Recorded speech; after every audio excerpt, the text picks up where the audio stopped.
शुद्धता मानव जीवन का आदर्श है, अतः मनुष्य जीवन के प्रत्येक क्षेत्र में शुद्धता चाहता है। भाषा के शुद्ध संयमित प्रयोग से शिष्टाचार, सहयोग, आत्मीयता, प्रेम सदृश अनेक सद्गुणों का विकास होता है। तो आज हमारा टॉपिक भी यही है, शुद्धता का। आज हम करने वाले हैं हिंदी के वाक्यगत अशुद्धियाँ व उनका शुद्धिकरण, जिसमें आप पढ़ेंगे वर्तनी की अशुद्धियाँ, शब्द अशुद्धियाँ, व्यंजन अशुद्धियाँ। हम जानेंगे क्या क्या अशुद्धियाँ होती हैं और इनका निवारण कैसे करना है। तो इसके लिए सबसे पहले हमें पढ़ना पड़ेगा वाक्य शुद्धिकरण के सामान्य नियम, ताकि आगे आप गलती ना करें। वाक्य में अपेक्षित पाठ्यक्रम का प्रयोग होना चाहिए। विराम चिन्हों का सही प्रयोग होना चाहिए। शब्दों का प्रयोग संदर्भ के अनुसार होना चाहिए। वाक्य रचना में संज्ञा, सर्वनाम, कर्म विशेषण, क्रिया विशेषण, वचन, कारक का प्रयोग आवश्यकता अनुसार होना चाहिए। वाक्य में भाषा का प्रयोग तर्क संगत और सार्थक होना चाहिए। ऐसे दो पर्यायवाची शब्दों का प्रयोग न हो जो एक ही अर्थ के वाचक हों, यानी जिनका एक ही अर्थ निकल रहा है, ऐसे दो पर्यायवाची शब्दों का प्रयोग नहीं होना चाहिए। कोई भी वाक्य समाज, धर्म, इतिहास के विरुद्ध नहीं होना चाहिए। मुहावरों और लोकोक्ति का प्रयोग संदर्भ के अनुसार होना चाहिए। तो इन्हीं बातों का हम ध्यान रखें अगर, तो हम कभी भी अशुद्धता नहीं करेंगे, चाहे वो लिखना हो या बोलना हो। तो चलिए बढ़ते हैं प्रश्नों की ओर। यहाँ मैंने कुछ 2 क्वेश्चन ये विराम चिन्हों से भी रिलेटेड लिए हैं, ताकि ये कोई ज़्यादा लंबा टॉपिक नहीं है, टॉपिक छोटा सा है। और विराम चिन्हों का प्रयोग अगर हम सही से करेंगे तो भी हमारी अशुद्धियाँ कम होंगी। तो इसलिए मैंने ये भी एक टॉपिक 2 क्वेश्चन इसमें ऐड कर दिए। जहाँ पूर्ण विराम चिन्ह की अपेक्षा कम रुकना पड़े, वहाँ कौन सा चिन्ह का प्रयोग किया जाता है। ये ऊपर जो चिन्ह लिखा है ये गलत है, ये नीचे जो चिन्ह लिखा है वो सही है। अर्ध विराम, अल्प विराम, संक्षेप चिन्ह, कोष्टक। तो देखिए, जहाँ पूर्ण विराम की अपेक्षा कम रुकना पड़े वहाँ क्या है, हम यूज़ करते हैं अर्ध विराम। और अर्ध विराम का अर्थ है आधा विराम।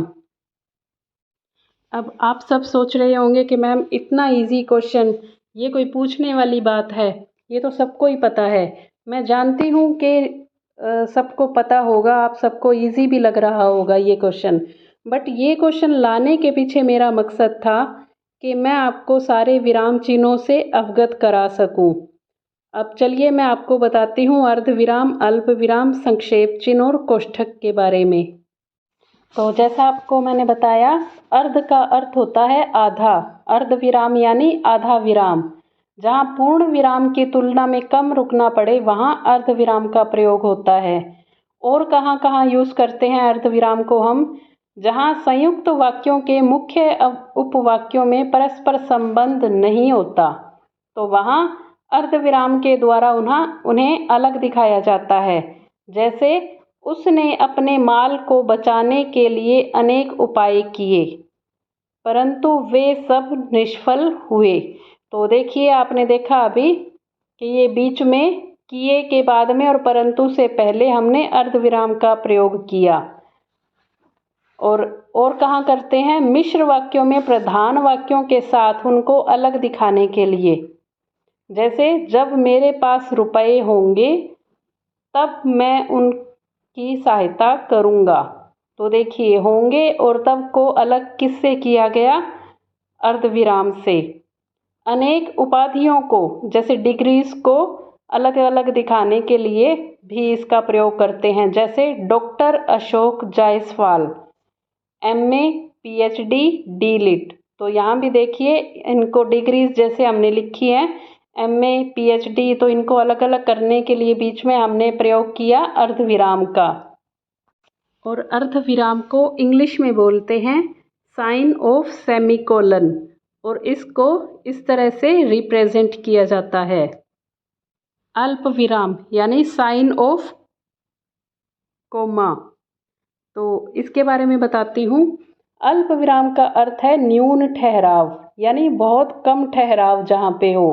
वाक्य में जहाँ बहुत ही कम ठहराव होता है वहाँ हम अल्प विराम का प्रयोग करते हैं, और इसका प्रयोग जो है वो सर्वाधिक होता है। और अल्प विराम का प्रयोग कहाँ होता है मैं बताती हूँ। जहाँ एक तरह के कई शब्द, वाक्यांश या वाक्य एक साथ आते हैं तो वहाँ पे हम अल्प विराम का प्रयोग करते हैं। जैसे रमेश, सुरेश, महेश, तो इनको अलग अलग लिखने के लिए हमने क्या किया, अल्प विराम यानी कोमा का प्रयोग किया। जहाँ भाव अतिरेक के कारण शब्दों की पुनरावृत्ति होती है, जैसे सुनो सुनो, ध्यान से सुनो, तो इस तरह से ऐसे शब्दों में हम क्या करते हैं, अल्प विराम का प्रयोग करते हैं। और क्या है कि संबोधन के समय संबोधित किया जाता है। जैसे वीरेंद्र, तुम यहीं ठहरो, तो वीरेंद्र को हमने संबोधन दिया, तो वीरेंद्र के बाद हमने अल्प विराम का प्रयोग किया। हाँ अथवा नहीं को शेष वाक्य से अलग किया जाता है।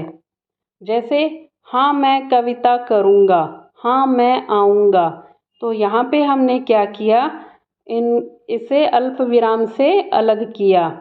पर, परंतु, इसलिए, क्योंकि, बल्कि, तथापि ऐसे शब्दों का भी प्रयोग जहाँ पे हो तो वहाँ भी हम अल्प विराम का प्रयोग करते हैं। जैसे वह विद्यालय न जा सका क्योंकि अस्वस्थ था, तो इस तरह से हम अल्प विराम का प्रयोग करते हैं।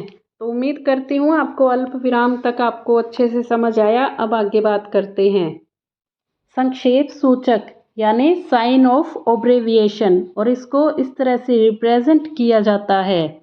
ये कहाँ यूज़ करते हैं, जहाँ किसी नाम या शब्द को संक्षिप्त रूप में दर्शाना हो।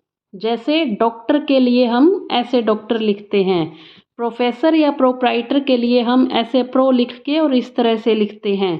वैसे ही एमए, पंडित, तो इस तरह से लिखने के लिए हम इसका प्रयोग करते हैं। आगे है कोष्ठक। कोष्ठक को इस तरह से रिप्रेजेंट किया जाता है और इसका प्रयोग ज़्यादातर मैथ्स में होता है। और हिंदी में बात करें तो जब किसी भाव या शब्द की व्याख्या करनी हो तो पर उस अंश को मूल वाक्य से अलग ही रखना चाहते हो तो कोष्ठक का प्रयोग किया जाता है।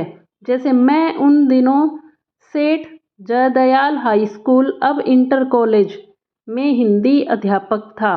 तो देखिए पहले की स्थिति हाई स्कूल था, अब इंटर कॉलेज बन गया, तो इस स्थिति को दिखाने के लिए हमने कोष्ठक का प्रयोग किया। नाटक या एकांकी में भी कोष्ठक का प्रयोग इस तरह से किया जाता है। और किसी वर्ग के उपवर्गों को लिखते समय वर्णों या संख्याओं को भी ब्रैकेट में लिखा जाता है। मैं यहाँ आपको विराम चिन्ह दिखा देती हूँ, जिन्हें आप वीडियो पॉज करके स्क्रीनशॉट ले सकते हैं या पढ़ सकते हैं। आगे बढ़ते हैं। किस वाक्य में विराम चिन्ह का गलत प्रयोग हुआ है? बुद्ध ने घर घर जाकर उपदेश दिए। उसके पास कपड़ा लत्ता कुछ है या नहीं? विराम चिन्हों का प्रयोग सही नहीं हुआ है। पिता पुत्र में झगड़ा हो गया। तो आप चेक करिए यहाँ पे कहाँ विराम चिन्ह का गलत प्रयोग हुआ है। अभी मैंने आपको पीछे कुछ विराम चिन्हों को डिटेल में बताया भी है और आपको फोटो में भी दिखाया कि कौन से विराम चिन्ह कैसे होते हैं। तो अब आप देखिए यहाँ पे बताइए मुझे। तो आपने सोच लिया होगा उत्तर। यहाँ पे उत्तर होगा हमारा 3 नंबर। विराम चिन्हों का प्रयोग सही नहीं हुआ है क्योंकि यहाँ पे थोड़ी थोड़ी सब में ही गलती है, कोई भी पूर्ण रूप से सही नहीं है। देखिए बुद्ध ने घर घर जाकर उपदेश दिए, सही है, परंतु इसके बाद में पूर्ण विराम लगा ही नहीं। उसके पास कपड़ा लत्ता कुछ है या नहीं? तो यहाँ देखिए कपड़ा लत्ता के बीच में भी योजक चिन्ह आना चाहिए और नहीं के बाद भी प्रश्न चिन्ह आना चाहिए। पिता पुत्र में झगड़ा हो गया, इसके बाद भी पूर्ण विराम नहीं लगा और विराम चिन्हों का प्रयोग सही नहीं हुआ या इनमें से कोई नहीं। इस तरह से ये 3 नंबर पे जो लिखा है कि किसी में विराम चिन्हों का सही प्रयोग नहीं हुआ, यही हमारा उत्तर होगा। आगे बढ़ें। निम्न में से कौन सा विराम चिन्ह अंग्रेजी भाषा में प्रचलित नहीं है? अब ये आपके सामने विराम चिन्ह हैं जिन्हें आप देखते ही पहचान सकते हैं कि इंग्लिश की लैंग्वेज में इनमें से कौन सा विराम चिन्ह है जो प्रयोग नहीं होता, सिर्फ हिंदी में ही प्रयोग होता है जो। बताइए कौन सा है? हाँ, तो इसका उत्तर होगा 4 नंबर पे जो ऑप्शन है पूर्ण विराम जिसे हम बोलते हैं, वो हिंदी में प्रयोग होता है। संस्कृत में भी होता है वैसे, बट इंग्लिश में नहीं होता। इंग्लिश में इसकी जगह पे क्या लगता है? फुल स्टॉप, जिसे हिंदी में संक्षेप चिन्ह कहते हैं। और अगर आपने इन चिन्हों को पहचान लिया हो तो मुझे ज़रा कमेंट बॉक्स में इनके नाम भी बता देना कि ये ऊपर के 3 ऑप्शन में कौन कौन से चिन्ह हैं। चलिए आगे देखते हैं। हमारी प्रार्थना। अब ये आगे जो आपको शब्द नीचे दिए हुए हैं वाक्य, इनको अरेंज करके लिखना है। हमारी प्रार्थना और हमारे लिए अच्छा क्या है, ये आएगा आखिर में। तो बीच के जो 4 वाक्य हैं इन्हें व्यवस्थित रूप से लिखना है। और हर ग्रामर में ये जितने भी कंपटीशन के एग्ज़ाम होते हैं ये वाले प्रश्न ज़रूर आते हैं, इंग्लिश में भी और हिंदी में भी। तो देखिए, हमारी प्रार्थना सर्व सामान्य की भलाई के लिए होनी चाहिए, जानता है कि के लिए होनी चाहिए। ये यहाँ पे थोड़ी सी टाइपिंग मिस्टेक की वजह से सर्व सामान्य की भलाई के लिए होना चाहिए, ये ऊपर एक साथ लिखा गया जबकि ये ऑप्शन 3 में है। तो देखिए आगे, क्योंकि ईश्वर। अब इनको व्यवस्थित करना है, तो कैसे व्यवस्थित किया जाएगा? इनको किया जाएगा हमारी प्रार्थना सर्व सामान्य की भलाई के लिए होनी चाहिए, क्योंकि ईश्वर जानता है कि हमारे लिए अच्छा क्या है। इस तरह से ये वाक्य बन जाएगा। मैं यह सोच भी नहीं सकता था कि तुम ऐसा जघन्य खालिस्तान करोगे। अब देखिए, जघन्य के बाद क्या आना चाहिए? प्रयास, अपराध, व्यवहार, व्यवस्थाएं। तो यहाँ पे देखिए, मैं यह सोच भी नहीं सकता कि तुम ऐसा जघन्य अपराध करोगे। जघन्य का अर्थ होता है अति निंदनीय या बुरा।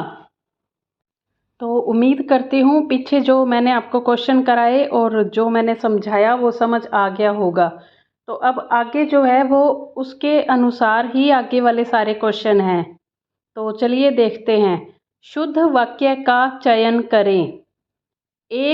वह एक विद्वान महिला थी। वह एक महिला विद्वान थी। वह एक विदुषी महिला थी। वह एक महिला विदुषी थी। और कंपटीशन के एग्ज़ाम्स में ऑप्शन इसी तरह से मिलते हैं। आपको पूरी तरह घुमाने की कोशिश की जाती है। अगर आप थोड़ी सी समझदारी दिखाएं तो आप अच्छे से आंसर तक पहुंच सकते हैं। तो यहाँ उत्तर हो जाएगा ऑप्शन 3, वह एक विदुषी महिला थी। देखिए यहाँ पे त्रुटि क्या है? यहाँ त्रुटि है लिंग संबंधी। तो लिंग संबंधी अशुद्धि यहाँ पे है। देखिए, विद्वान नहीं होता महिला के लिए, विद्वान होता है पुरुष के लिए और महिला के लिए होता है विदुषी। आगे देखें, शुद्ध वाक्य का चयन करो। श्रृंगार रस को रस राज माना जाता है। मिर्च तीखी है। मूलतः यह बात सही है। चूल्हे पर कराही चढ़ाओ। तो यहाँ देखिए, यहाँ शुद्ध वाक्य जो है 3 नंबर पे, मूलतः यह बात सही है, ये हमारा उत्तर है। और बाकी श्रृंगार ऐसे नहीं, ऐसे लिखा जाता है। और मिर्च को गलत लिखा है, मिर्च होता है जो इस तरह से लिखा जाता है। और कराही नहीं होता, कड़ाही होता है जो इस तरह से लिखा जाता है। तो यहाँ पे क्या है, यहाँ पे वर्तनी की अशुद्धता है। आगे देखिए, शुद्ध वाक्य का चयन करें। वह दंड पाने योग्य है, वह दंड लेने योग्य है, वह दंड के योग्य है, वह दंड देने योग्य है। तो यहाँ पे शुद्ध कौन सा होगा? वह दंड के योग्य है, वह दंड के योग्य है, ना के पाने लेने देने। तो यहाँ पे क्या अशुद्धि है? यहाँ पे है अनावश्यक शब्दावली की अशुद्धि। अनावश्यक शब्द प्रयोग यहाँ पे किए गए हैं। पाने लेने देने जैसी बात ही नहीं है। दंड योग्य है, ये इस तरह से होगा। आगे शुद्ध वाक्य का चयन करना है। यहाँ भी प्यास से मेरे होठ सूख रहा है, प्यास से मेरी होठ सूख रही है, प्यास से मेरे होठ सूख रहे हैं, प्यास से मेरे होठ सूख रही है। तो यहाँ पे देखिए ऑप्शन 3 अगेन, ये लगता है गलती से मैंने कई क्वेश्चन के आंसर 3 में ही डाल दिए सारे ऑप्शन सही वाले। चलिए देखिए 3 पे जो है वो आपका सही उत्तर है, शुद्ध वाक्य वही है। प्यास से मेरे होठ सूख रहे हैं, ये इस तरह से होता है, ना कि मेरे होठ सूख रहा है, सूख रही है, इस तरह से नहीं लिखा जाता। प्यास से मेरे होठ सूख रहे हैं, यहाँ पर वचन संबंधी अशुद्धि है। चलिए आगे देखते हैं और वीडियो को लाइक करते चलिएगा। शुद्ध वाक्य का चयन करें। बच्चे छत पर खेल रहे हैं, बच्चे घर पर हैं, आपने यह कार्य करना है, मैंने घर जाना है। तो यहाँ पे उत्तर दीजिए कौन सा सही उत्तर होगा। अपने जवाब सोचकर मुझे कमेंट बॉक्स में कमेंट कर देना। हाँ, तो लगता है बहुत से लोगों ने फिर सोचा होगा कि थर्ड पे आ रहे हैं सारे आंसर, मैम ने गलती से डाल दिए, तो यहाँ भी यही होगा 3rd नंबर पे। बट इस बार आपके साथ गूगली हो गई। यहाँ आंसर है ऑप्शन संख्या 1, बच्चे छत पर खेल रहे हैं, ये उत्तर है यहाँ पे। और बच्चे घर पर हैं, ये गलत है, ऐसा नहीं होता, ये होता है बच्चे घर हैं। आपने यह कार्य करना है, नहीं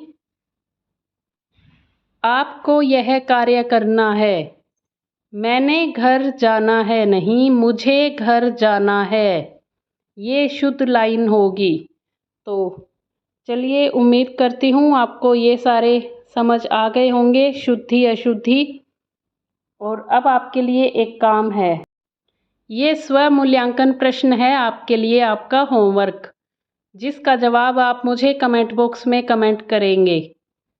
एक शुद्ध वाक्य चुनना है और वो आप मुझे बताएंगे।